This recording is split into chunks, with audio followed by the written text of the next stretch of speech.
Well, I mentioned earlier that First Lady Melania Trump released a statement essentially hitting back on the policy of separating migrant children from their parents.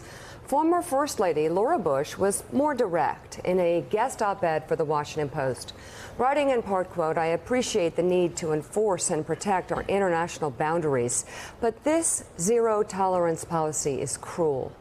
It is immoral, and it breaks my heart." And then there were these comments that caught our eye from former CIA Director General Michael Hayden, who we have a great deal of respect for. He tweeted this photo of Nazi Germany's Birkenau concentration camp with the caption, quote, "Other governments have separated mothers and children." He also tweeted, quote, "No one who now walks through that portal on that side and can casually believe that civilized behavior is guaranteed." David Ignatius, there are a lot of strong voices out there who are comparing this to an experience with the Nazis.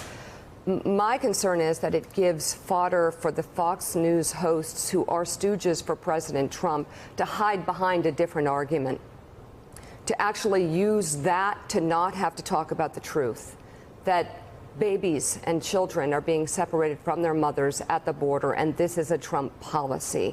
So I worry we have to stick to the facts here, because while this may have similarities, it's different until we know more, and it is its own reality of hatred and of despair for these children, and I'm sure we can come up with our own name at some point.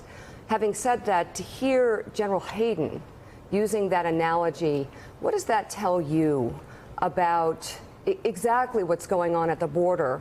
Again, being executed by this president, President Trump's policy. Mika, I don't think General Hayden is saying that we're Nazis, that this administration is Nazi-like. But by raising this historical image, he's warning us what happens to a society when it begins to lose its empathy, when people, because of intense political disagreements, stop being able to see life from the standpoint of those who are suffering. I think for many Americans, looking at the picture that we've all seen of that little girl in her red jumper in tears, separated from her mother, was just one of those moments you couldn't look at that and not think there's something really wrong here. I want to do something about this. And I think that feeling, thank goodness, has spread beyond Democrats and into the Republican Party. You can't be more emphatic than Laura Bush was.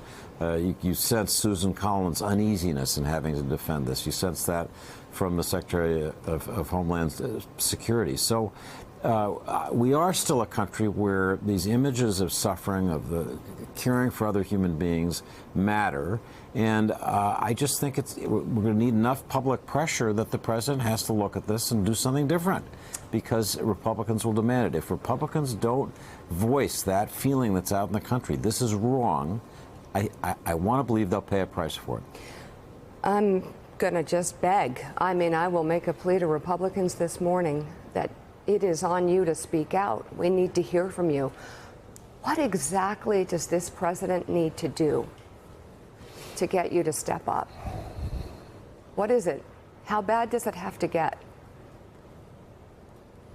You know, Nick pointed out there are three, actually. Corker, Flake, Susan Collins. Three. Those three could tip the balance on almost anything this president wants to do or not do.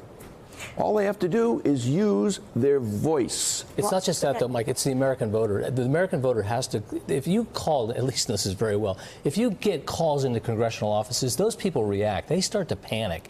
And when the president goes this week to meet with the GOP needs to say to them, Mr. President, we're hearing from our constituents. It is the voters who will ultimately overwhelm what the president says. You don't want to be attacked by a president? That's fine. You want to be attacked by your voters? That's worse. And so people have to, and let's remember who these people are. These aren't people coming here on welfare. These are mostly women who are traveling overland to save their children's lives. And they are getting ripped from their children are getting ripped from from their mother's arms. It's a ridiculous. It's just outrageous, and it's shameful. And I wouldn't compare it to Nazi Germany. I think that's a step too far. But it is something that will go down in our history as shameful. Yeah, it's a step in the wrong direction. That is for sure. I think that we can safely say. So again, I ask as we go to break, what exactly does this president need to do to get you to use your voice? And I guess I speak to the voters, but especially to Republicans who could make a difference. Coming up on Morning Joe, federal prosecutors are putting together the pieces, literally, in the case against Michael Cohen. The new developments on those shredded documents seized from the president's fixer are just ahead. Plus, Mitch McConnell channels Rudy Giuliani in telling Bob Mueller to wrap it up. Are you kidding? We'll have the latest on the special counsel investigation. And later, Steve Bannon lies about President Trump not lying. That very surreal interview with the former White House strategist. You're watching Morning Joe. We'll be right back.